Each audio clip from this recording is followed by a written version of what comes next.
નમસ્કાર પ્રિય ખેડૂત મિત્રો, આ ખેડૂત પુત્ર ગુજરાતીમાં હું સાગર રાસડિયા આપ સૌ ખેડૂત મિત્રોનું હાર્દિક સ્વાગત કરું છું। તો પ્રિય જગતનો તાત ખેતીવાડીના વિષયમાં હરમેશ આગળ વધે, ઓછા ખર્ચે ઓછી જમીનમાં ખૂબ સારું ઉત્પાદન મેળવી શકે, અવનવી ટેકનોલોજીકલ ડિજિટલ માહિતી દ્વારા ખેતી કરીને ખૂબ આગળ વધે, પોતાનું નામ રોશન કરે એવા હેતુથી અવારનવાર વિડીયો અમે લાવતા રહીએ છીએ। ત્યારે આજે આ વિડીયોમાં વાત કરીશું કે આંતરપાક પદ્ધતિ એટલે શું, એક જ જમીનમાં બે પાક વાવવાથી કેટલો ફાયદો થાય છે અને આ બે પાક વાવવાથી જમીનની કેટલી ફળદ્રુપતા વધે છે। તો આ ચોમાસું સિઝનમાં આંતરપાક એટલે શું અને જમીનમાં બે પાક વાવવાથી કેટલો ફાયદો થાય છે, ખેડૂત મિત્રોને કેટલો નફો બચે છે એની ચર્ચા કરીશું। એ પહેલા જે ખેડૂત મિત્રો આ ચેનલ ઉપર બિલકુલ નવા હોય તો નીચેનું લાલ કલરનું બટન દબાવીને આ ચેનલને સબસ્ક્રાઇબ કરી દેજો, અન્ય તમારા ખેડૂત મિત્રોને આ વિડીયો શેર કરજો, જેથી કરીને એ પણ સાચી અને સચોટ માહિતી આપણી સાથે હરમેશ મેળવી શકે। તો પ્રિય ખેડૂત મિત્રો, આંતરપાક ખેતી પદ્ધતિ એટલે શું? તો એક જ જમીનમાં એક જ સમયે બે પાકનું વાવેતર કરવામાં આવે અને ખૂબ મોટા પ્રમાણમાં ઉત્પાદન લેવામાં આવે એ પદ્ધતિને આંતરપાક પદ્ધતિ કહેવામાં આવે છે। તો ખેડૂત મિત્રો, આંતરપાક પદ્ધતિના ખૂબ સારા એવા મોટા જબર ફાયદાઓ છે। આંતરપાક પદ્ધતિની આપણે વાત કરીએ તો ચોમાસામાં આપણે જે રનિંગ પાક વાવીએ છીએ લાંબા ગાળાના, જેમ કે કપાસ છે, એરંડા છે, અન્ય આપણે પાકો વાવીએ છીએ મગફળી જેવા, તો આપણે આંતરપાકની વાત કરીએ તો એક જ સાથે બે પાકને વાવવામાં આવે તો ખેડૂત મિત્રોને ખૂબ સારો ફાયદો થાય એમ છે।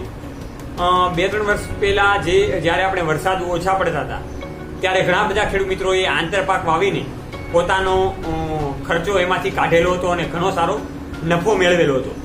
તો ખેડૂત મિત્રો, આંતરપાકમાં જે આપણે મેઇન પાક વાવીએ છીએ એની હરોળમાં બીજો પાક વાવવામાં આવે છે, ત્યારબાદ આ પાકના મૂળ છીછરા હોય અથવા તો ઊંડા હોય છે એવો પાક પસંદ કરવામાં આવે છે।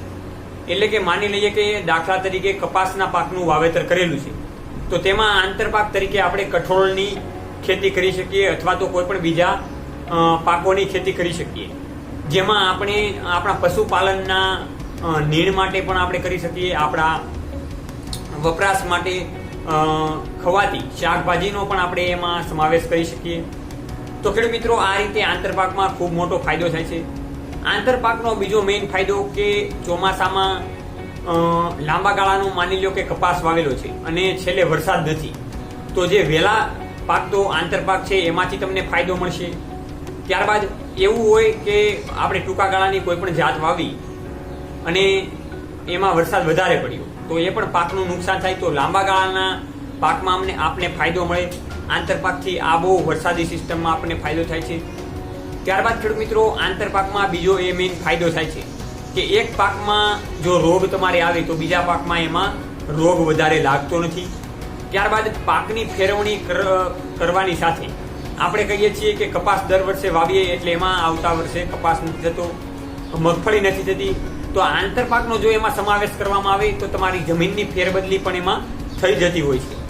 ત્યારબાદ ખેડૂત મિત્રો, આ આંતરપાકમાં આપણે જાણીએ તો જેમ બને એમ ઓછી ડાળીઓવાળા નાના છોડ થાય એવા કઠોળ પાકોનો સમાવેશ કરવો, જેના માર્કેટ યાર્ડમાં ભાવ વધારે હોય તેવા પાકોનો સમાવેશ કરવો। તો ખેડૂત મિત્રો, આંતરપાક વાવવાથી આપણે મેઇન જોઈએ તો પિયતમાં અને આંતરપાક આખા આપણા ખેતરમાં વાવેલો હોય એટલે આખા ખેતરમાં છાંયો હોય। હવે છાયાને લીધે તમારી જમીન વધારે તપશે નહીં, ત્યારબાદ તમારા જમીનનું વધારે ધોવાણ પણ નહીં થાય, એટલે આંતરપાક વાવવાથી ખેડૂત મિત્રો આ ખૂબ મોટો ફાયદો થાય છે। કેમ કે ચોમાસામાં પાણીનું વહેણ વધારે હોવાથી આપણે જે છાણિયું ખાતર નાખેલું હોય છે એ બધું પાણીમાં જતું રહે છે, એટલા માટે આંતરપાકથી આ મેઇન ખૂબ ફાયદો થાય છે। ત્યારબાદ પ્રિય ખેડૂત મિત્રો, આપણે જાણીએ તો આંતરપાક વાવવાથી બીજું જમીનની ફળદ્રુપતા ખૂબ સારા પ્રમાણમાં વધે છે, કેમ કે જમીનમાં મૂળ ફેરબદલી થાય છે, જે પોષક તત્વો મળવા જોઈએ એ મળી રહે છે, એ પ્રમાણેનું જમીનમાં આપણે કહીએ તો ખાતર એકઠું થાય છે। એટલે ખેડૂત મિત્રો, એક પાકની સાથે બે પાક વાવવાથી ખેડૂત મિત્રો તમારો જે ખર્ચો હોય દવા પાણીનો અથવા તો આપણે જે કહીએ ખાતરનો, પેસ્ટિસાઇડ દવાનો, એનો ખર્ચો તમે આંતરપાક દ્વારા ઉપાડી શકો છો અને બીજા પાકમાં તમારે જે નફો મળે એ કોરો નફો મળે છે। હવે આંતરપાક ટૂંકા ગાળાના વાવવાથી ખેડૂત મિત્રો એની કાપણી વહેલી થઈ જાય છે. ત્યારબાદ પછીના દિવસોમાં આપણે લાંબા ગાળાનો પાક કાપવાનો હોય એટલે એ પણ ફાયદાકારક છે. તો ખેડૂત મિત્રો આંતરપાકની ખેતી તરફ આપણે આગળ વધીએ. ઘણા બધા ખેડૂત મિત્રોને જાણવું જરૂરી હતું કે આંતરપાક એટલે શું, તો એના માટેનો આ વિડીયો બનાવેલો છે.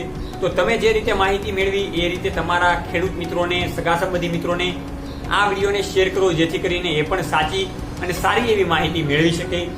જોતા રહો ખેડૂત પુત્ર ગુજરાતી, હંમેશા ખેડૂત મિત્રોની સાથે. જય જવાન, જય કિસાન. આ બંને છે આપણા દેશની શાન.